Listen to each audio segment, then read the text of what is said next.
Welcome to SATV News. This is Shabala Alam with our headlines.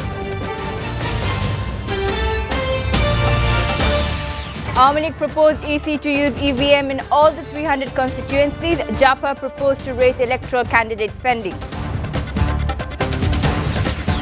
1 killed, 30 injured as BNP police clash in Bhola. Tense situation prevailing, additional police deployed. Government working to transform youth into skilled workforce, said Prime Minister.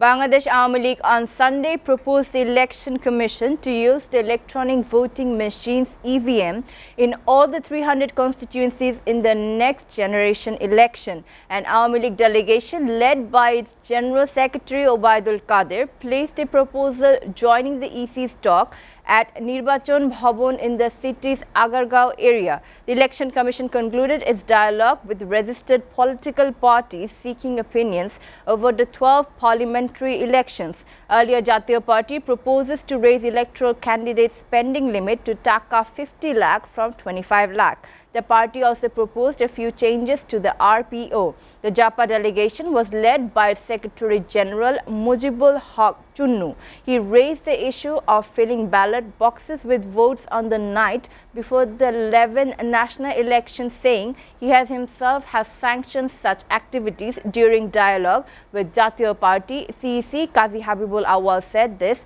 "It is difficult to hold an acceptable election in the current system."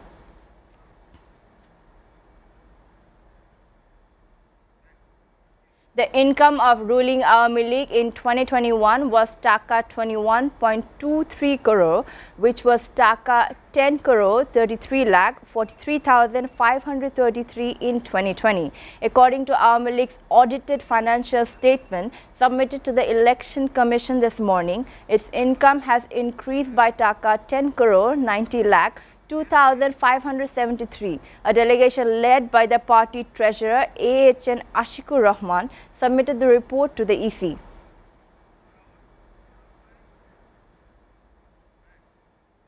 A local activist of Bangladesh Nationalist Party was killed and 30 people, including 7 policemen, were injured in a clash between BNP activists and police during the party's protest rally at Kalinath Roy Bazar in Shodor Upazila of Bhola district on Sunday. The deceased was identified as Abdur Rahim, an activist of BNP. As part of BNP's demonstration program in district, the leaders and activists of the party gathered in front of the district party office in the morning. At one stage, police obstructed them when they tried to stage demonstrations at Kalinath Roy Bazar around 11:30 am, said ASP of Bhola Police Farhad Sardar. The leaders and activists pelted brick bats targeting police, prompting them to fire bullets and lob tear gas shells, triggering a clash that left 1 people dead, he said. Humayun Kabir Shapon, Joint Secretary of District Unit BNP, said a BNP activist identified as Abdur Rahim was killed in police firing. Additional police have been deployed in the area to avert further trouble. A tense situation has been prevailing in the area following the clash.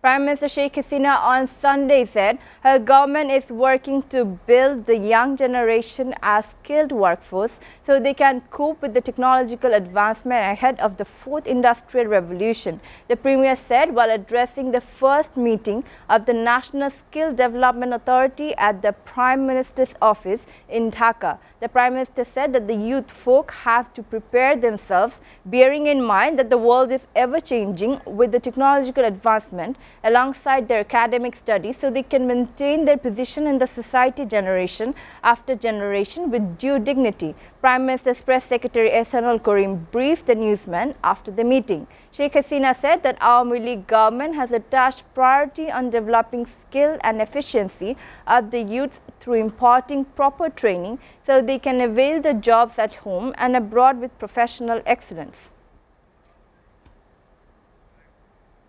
The honours first year admission test of Jahangirnagar University JHU for the 2021-22 academic session has begun on Sunday. The test started at around 9 a.m. by holding C unit exam under Faculty of Arts and Humanities and Bangabandhu Institute of Comparative Literature and Culture, which continued till 4:15 p.m. The admission test was held in 5 shifts. This year's admission test will continue till August 4th. About 151 students fight for each seat on average in the entrance test under 5 units, as 2,84,606 applications have been submitted against 1,888 seats under 6 faculties and 3 institutes. 5 people were killed in a head-on collision between a bus and a CNG-run auto rickshaw in Kaliakar Upazila of Gazipur on Saturday night. The deceased were identified as auto rickshaw driver Nazrul Islam, Mehdi Hassan Bablu, Atikul Islam, Saidul Islam Rubel and Shahinuddin. The bus of Itihash Poribohon collided with the auto rickshaw carrying the victims at 11 p.m. in Mokish Bothon area, leaving the auto rickshaw driver at its passenger dead on the spot and 3 others injured, said police. Viewers are taking a short break. Please stay with us.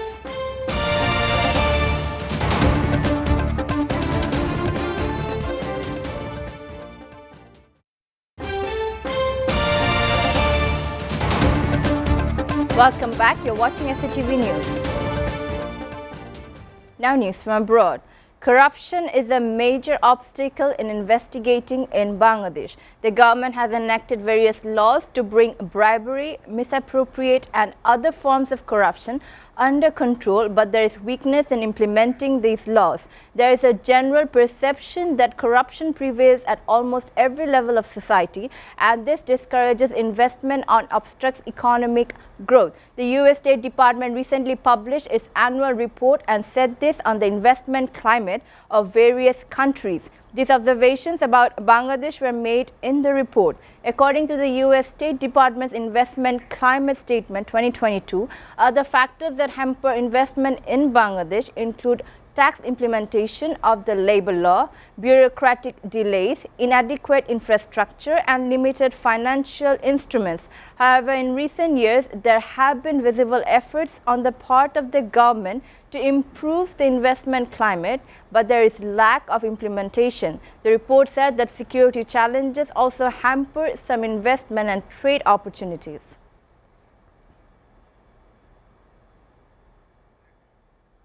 Joe Biden has tested positive for COVID-19 for the second time and is returning to isolation, his White House doctor said Saturday, attributing that the result to rebound positivity from treatment the US president received. Biden tested positive late Saturday morning by antigen testing following 4 consecutive days of negative tests and will reinitiate strict isolation procedures, President physician Kevin O'Connor wrote in a memorandum. The president has experienced no re-emergency of symptom and continues to feel quite well. Biden cancelled planned trips in Delaware and Michigan, the White House said.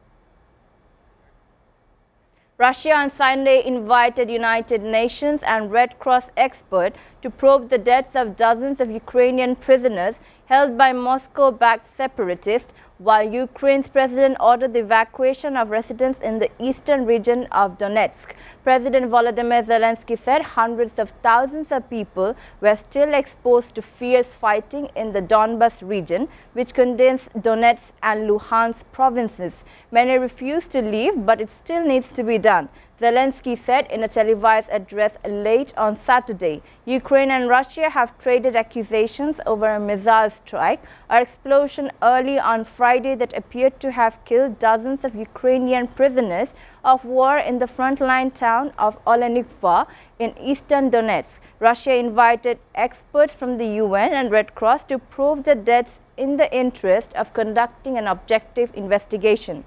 They published a list of 50 Ukrainian prisoners of war killed and 73 wounded, and it is said was a Ukrainian military strike, with a US-made high-mobility artillery rocket system. Ukraine's armed forces denied responsibility, saying Russian artillery has targeted the prison to hide mistreatment there. The U.S. ambassador to the United Nations said Friday there should no longer be any doubt that Russia intends to dismantle Ukraine and dissolve it from the world map entirely. Linda Thomas-Greenfield, security from sources, said the United States is seeing growing signs that Russia is laying the groundwork to attempt to annex all the eastern Ukrainian regions of Donetsk and Luhansk and southern Kherson and Zaporizhia region, including installing illegitimate proxy officials in Russia-held areas with the goal of holding sham referenda or decree to join Russia. Russia's deputy UN ambassador Dmitry Polensky said on Security Council on Friday that the denazification and demilitarization of Ukraine will be carried out in full. There must no longer be a threat from this stage to Donbas, nor to Russia, nor to the liberated Ukrainian territories, where for the first time in several years, people are finally able to feel that they can live the way they want. Now sports news. Brazil emerged victorious as Copa America Femina champions after a hard-fought 1-0 win against Colombia on Saturday, played in Colombia. The only goal of the game came from the penalty spot, with Brazil's Debinha making no mistake in the 39th minute. With the goal, Debinha finished tied for second in the tournament. Golden Boot race as she and teammate Adriana Maga finished the 5 goals each, one behind Argentina's Yamila Rodriguez. The victory puts to the finishing touches on a remarkable run from the Brazilians, not conceding a single goal in the tournament while winning the 6 matches by a combined score of 20-0. Before ending, we go to the headlines again. Awami League proposed EC to use EVM in all the 300 constituencies. Japa proposed to raise electoral candidate spending. 1 killed, 30 hurt as BNP police clash in Bhola, tense situation prevailing, additional police deployed. Government working to transform youth into skilled workforce, said Prime Minister.